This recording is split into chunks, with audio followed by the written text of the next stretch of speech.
Dari kemarin banyak banget yang nanyain tentang obat perangsang untuk tanam bibit atau pembuatan bibit stek. Nah, sebelumnya saya jelasin dulu stek itu, ini yang dimaksud stek ya, bukan sambung pucuk. Sambung pucuk itu sebenarnya namanya okulasi, cuma kebanyakan petani menyebutnya stek atau nyetek karena awal mulanya dari nama stek disambungkan ke pohon, akhirnya dikasih nama nyetek atau stek.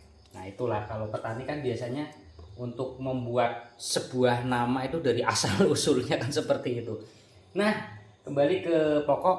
Jadi banyak sekali yang bertanya tentang obat perangsang akar. Sebenarnya untuk pembuatan bibit kopi stek ini nggak perlu menggunakan perangsang. Tanpa perangsang pun dia akan jadi. Ya mungkin kalau ada perangsang mungkin sedikit lebih cepat, oke lah. Tapi kayaknya agak imbang lah.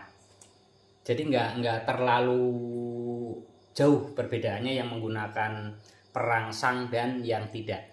Nah ini saya akan membocorkan salah satu perangsang akar yang ampuh. Karena selama ini saya menggunakan yaitu racikan sendiri. Nah racikan sendiri ini yang akan saya buat sekarang ya, ini yang hanya sekali pakai, yang dibuat saat itu langsung dipakai saat itu juga. Jadi ada juga nanti kapan-kapan waktunya, nanti kalau ada waktu ya, kalau sempat ada waktunya nanti saya buatkan videonya juga untuk pembuatan perangsang akar yang bisa tahan bertahun-tahun, penggunaannya hanya 1 tetes. Nah misalkan kita bikin 1 liter itu bisa jadi jutaan bibit. Nah untuk perangsang kali ini yang dibuat adalah perangsang yang langsung digunakan. Bahan-bahannya cukup sederhana dan ada di lingkungan kita. Salah satunya ini air. Jadi siapkan dulu airnya sekitar 5 liter, nggak harus pas nih 5 liter atau 6 liter nggak masalah, atau 4 liter nggak masalah, yang penting jangan terlalu sedikit, sesuaikan dengan kebutuhan. Nah ini ukurannya ukuran 5 liter yang saya buat. Nah untuk komposisinya nanti disesuaikan saja. Misalkan kebutuhannya hanya 1 liter, ya nanti bahannya bisa dikurangi aja. Nah yang pertama air putih, air bening, tapi jangan gunakan air pump. Air pump biasanya sudah mengandung kaporit, itu kurang bagus juga. Gunakan air sumur atau dari sumber atau dari mata air, itu yang paling bagus. Lalu bahan berikutnya bumbu dapur. Nih ada bawang putih dan ada bawang merah. Bawang merah ini kandungannya auksin, ini yang dipakai untuk pembuatan perangsang akar. Nah ini langsung dari bahannya yang kita buat ya.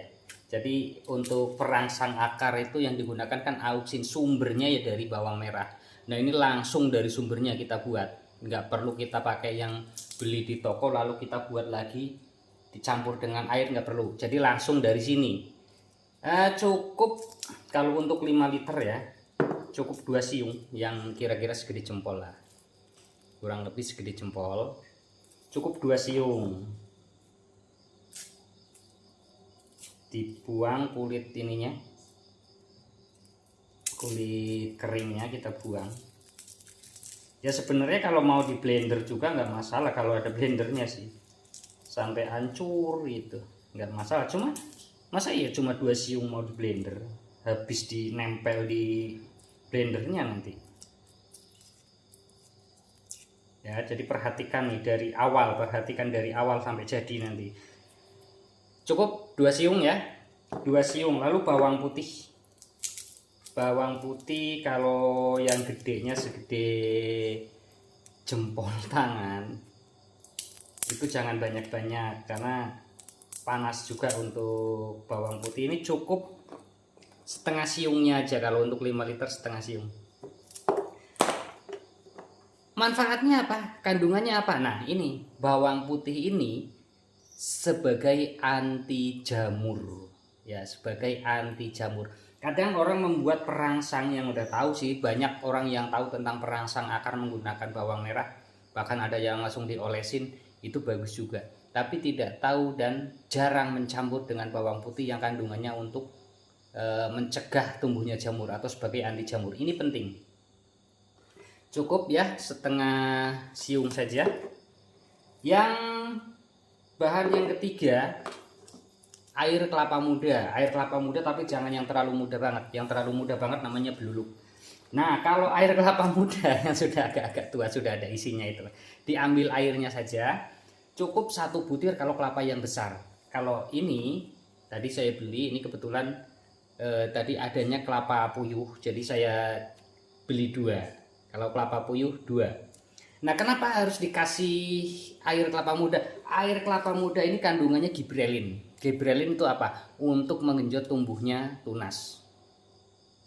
Kalau misalkan kita gunakan auksin tanpa kita campur dengan gibrelin dengan keseimbangan yang ya mungkin porsinya atau mungkin takarannya itu sesuai, itu akan imbang. Tapi kalau misalkan kebanyakan auksin, gibrelinnya sedikit, tumbuh tunasnya lama, tumbuh akarnya cepat. Begitu juga sebaliknya, kebanyakan air kelapa kurang bawang merahnya, tumbuh tunas duluan, akarnya lambat.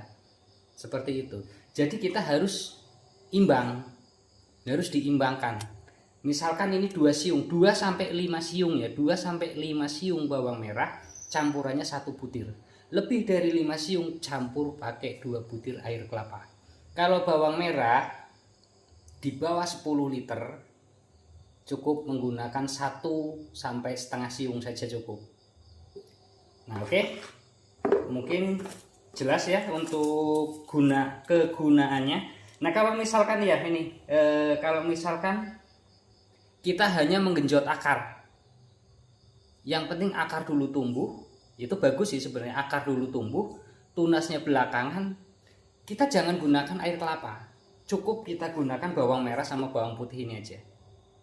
Nah, kalau mau lebih cepat tumbuhnya tunas nanti sudah panjang, akarnya nanti belum ada, gunakan air kelapa saja, dicampur pakai kalau ada ya dideres atau disadap, itu bagian bonggol pisang. Itu kan kalau kita kasih lubang di bagian bonggol itu ada airnya, itu kandungan gibrelinnya tinggi. Air kelapa dicampur itu bakal tunasnya lebih cepat. Misalkan kalau kita nggak pakai apa-apa 1 bulan baru tumbuh tunas, kalau kita pakai itu 2 minggu sudah tumbuh tunas. Nah, itu biasanya kalau kita menggenjot ataupun mengejar waktu ya untuk tumbuhnya tunas akarnya belakangan. Kalau kita biasanya di pembibitan itu kan dalam waktu sekian bulan tunas harus misalkan 2 jengkal, kita ngejarnya pakai itu. Nah, nanti akarnya belakangan, si tunas itu sudah tinggi, sudah besar, akarnya baru akar putih, biasanya seperti itu. Itu kalau ditanam kurang bagus. Jadi yang lebih bagus sebenarnya akar dulu. Lebih bagus lagi harus imbang, akar tumbuh, tunas tumbuh, itu lebih bagus lagi. Oke, langsung ke proses pembuatannya. 2 bahan ya, bawang merah dan bawang putih. Kalau ada blender, kalau mau memblendernya di blender bagus, kalau enggak dipusus saja kayak gini ya, cukup dipusus atau dihancurkan di dalam air seperti ini sampai hancur ya, bawang merah sama bawang putihnya sampai hancur. Kalau mau ditumbuk juga boleh, ditumbuk dulu juga boleh. Ini prosesnya nggak saya skip ya, dari awal nggak saya skip nih sampai jadi, nanti sampai kita masukin entresnya, sampai kita gunakan perangsang akar ini. Dan penggunaannya juga nggak ngawur kita menggunakannya. Kalau misalkan kita tidak menggunakan air kelapa, penggunaannya itu cukup direndam bagian bawah saja. Kalau kita ada air kelapanya, masukin semua. Nah, udah hancur ya, udah hancur. Air kelapanya kita masukin juga. Ingat, air kelapanya cukup 1 butir, jangan terlalu banyak. Kalau misalkan kelapanya kelapa kecil, kelapa gading atau kelapa puyuh, ya kita gunakannya 2. Sudah jadi seperti ini. Kita diamkan ya, kita diamkan kurang lebih 10 sampai 15 menit. Kita diamkan. Ini sudah kurang lebih 15 menit. Saya tinggal ngerokok tadi. Kurang lebih 15 menit. Kalau bentuknya masih sama. Ya, bentuknya masih sama, tetap air bening. Ini sudah siap untuk kita gunakan. Misalkan kita punya banyak entres yang mau kita rendam, ya, entres yang mau kita rendam. Nih seperti ini. Ini entresnya yang kita gunakan untuk stek. Seperti ini.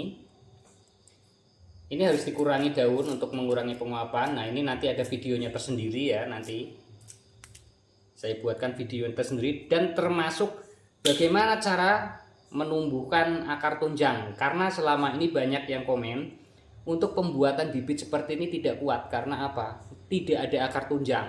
Itu bisa direkayasa dan sangat mudah. Pasti tumbuh akar tunjang, bahkan bisa lebih dari 1 akar tunjang. Bisa 2, bisa 3 akar tunjang. Tinggal tergantung kita mengolahnya. Kalau yang nggak paham, asal potong-potong aja dimasukin ke sini, tumbuhnya ya akar serabut, nggak ada akar tunjang. Oke, kita buat entresnya.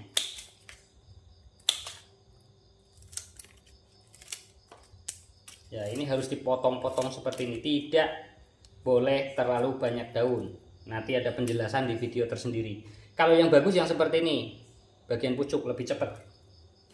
Nah, ini tadi tunas batang ya, tunas batang atau tunas air. Ini tunas raja. Tunas raja tidak boleh digunakan atau ditanam dalam bentuk stek atau dibuat pembibitan dalam bentuk stek atau pembibitan stek. Tidak boleh menggunakan tunas raja karena apa? Jadinya perdu. Bukan batang lancur, tapi jadinya perdu. Dia akan tumbuh, setiap kali tumbuh ya tumbuhnya tetap ranting. Walaupun nanti batangnya membesar, tunas-tunasnya berupa ranting. Walaupun ada yang tumbuh batang ya nggak tahu tahun kapan nantinya. Entah itu 10 tahun atau 15 tahun, dia akan tetap tumbuh tunas batang. Ketika batang itu udah sangat tua. Dan batangnya tidak bisa tinggi kalau kita menggunakan tunas seperti ini. Oke, untuk pembuatan akar, perangsang akar mungkin cukup seperti itu. Dan yang kurang paham silakan diulang lagi videonya. Itu dari kemarin banyak banget kan yang nanya tentang perangsang. Perangsang itu nggak usah ribet-ribet, nggak usah beli mahal-mahal. Pakai ini aja boleh dibandingkan, ya boleh dibandingkan dengan yang beli dari toko. Kalau mereknya saya nggak mau nyebutin merek, tapi dibandingkan dengan yang beli di toko. Silakan kalau mau dibandingkan beli di toko dan buat yang seperti ini. Dipakai, sama-sama dipakai. Nah, nanti seperti apa perbedaannya? Pasti nanti kelihatan, hasilnya sama. Oke, mungkin cukup seperti itu untuk cara pembuatannya. Nanti selanjutnya kita langsung praktek penanaman ya, pembuatan perangsang, langsung berikut ngolah steknya langsung ke penanaman ke media.